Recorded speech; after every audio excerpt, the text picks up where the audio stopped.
Nursery rhyme. My grandmother used to sing it to me. They come, they touch, they break, they steal. No one here is free. Here they come for three.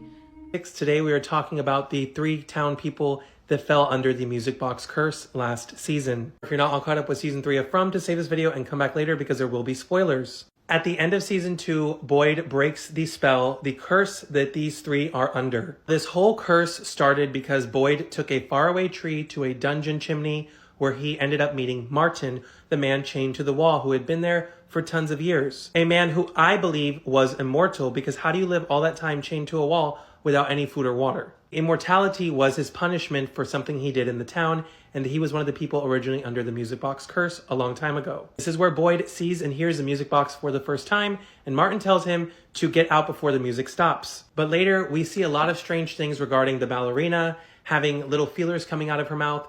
There is the root cellar that Boyd and Kenny are at, and Boyd sees a vision of the ballerina dancing outside of the cellar door. Boyd eventually gets closer and closer to realizing that the way to go back to the dungeon is to use a flame. That's where he is able to break the music box and break the curse at the very end. However, it's not really ever clarified if Boyd actually broke the curse in time. We know that Julie has been dealing with her depression and the voices inside her head since she was under the curse. We know Randall has been studying the monsters, and the monsters came for him in this season and made Boyd use him as leverage to save the people in the ambulance. It's also pretty strange that 3 people on the bus, 2 of them knew the nursery rhyme for this particular curse, and one of them was the fiance of a woman who was already stuck in town. In this episode, Randall calls out Marielle for pretending like nothing has happened to her, like she never went through the curse.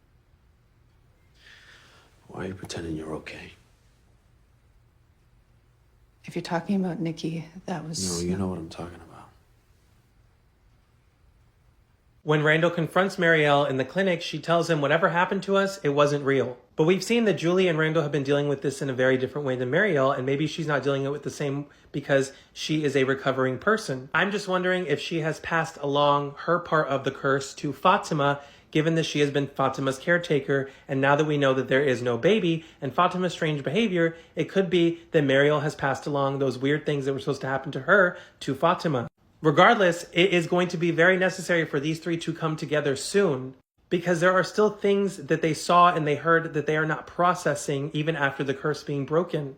And for the entirety of the 3rd season, most of us have believed that the reason that they're not really talking so much about their life after the curse is because they are slowly influencing the town to have aspects of the curse that they were stuck with. Marielle influencing Fatima and her fake pregnancy. Randall studying the monsters and giving Boyd advice only to be betrayed by Boyd. And Julie doing her little puffs with her friends around town trying to get her mind off of the screams in her head. I think that the influence that these 3 have on the townspeople and what's going on is very subtle, but will be revealed very soon later in this season. Because there is a reason why Marielle is not processing what went on. There is a reason why the cicadas were going after Randall when the monsters were about to get him. And there is a reason why the monsters let him live. It's not only because he's going to be a walking reminder during the day of the monsters that come out at night, but maybe because they want to turn him into a monster themselves as well. And Julie, being one of the children in this town who was affected by the curse, perhaps at some point will also cause an influence for the people in the town to feel sympathy for her or try to do a certain action on her behalf that she believes that will work to help them escape. Even though, for the most part, Julie does not think there's a way out and that the place is just made for her and everyone there to suffer. The music box was a new evil, but we still don't know who it belonged to. It feels like there are fractals of the curse remaining that are affecting different aspects of the town, the people, and the storyline in this season. And I want to know from you guys what you think is really going on with these 3 and if they're getting close to discovering something big about themselves. I wonder if we'll find out and what the connection is to Bacta's grandmother and Elgin's grandmother, who both knew this nursery rhyme. Used to sing it to me. They come,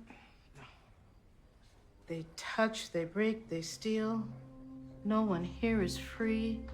Here they come for three.